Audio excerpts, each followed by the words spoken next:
everybody with a buddy.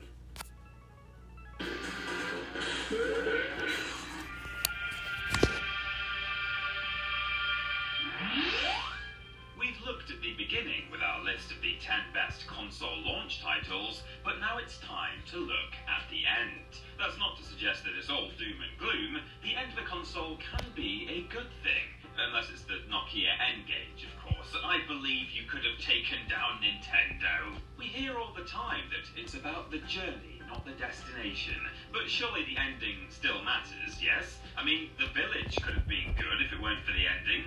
Maybe. Can we pay someone to take away M. Night Shyamalan's typewriter just as he gets to the final few pages of all of his scripts, please? Anyway, my point is that it does matter where a console ends up.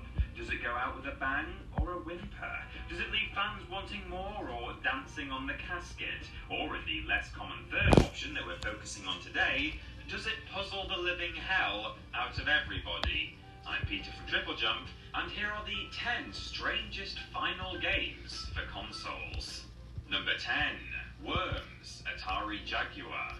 Atari is often remembered for taking popular arcade games like Pac-Man, Asteroids, and Missile Command and bringing them into the living room.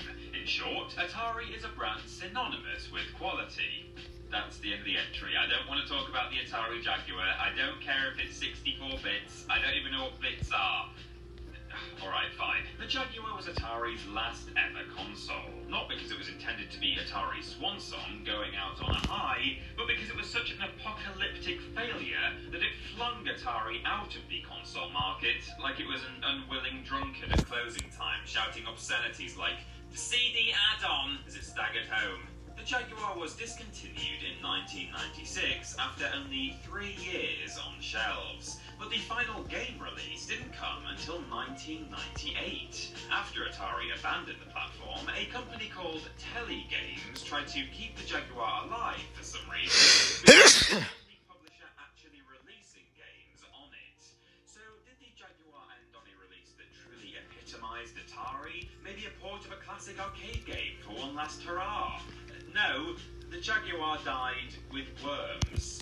Now, Worms is a brilliant game, to be sure, but is it what comes to mind when you think of Atari? I bet most of you never even knew it came out on the Jaguar, and before I recorded this voiceover, it died. Number 9, Just Dance 2020, Nintendo Wii. Nintendo's motion control system was part of the 7th generation of consoles, alongside the Xbox 360 and PlayStation 3. Sony and Microsoft discontinued their consoles in 2016, but production of the Wii stopped in 2013 in Japan and 2011 in Australia. So why did the Wii not last as long as its competition when it comfortably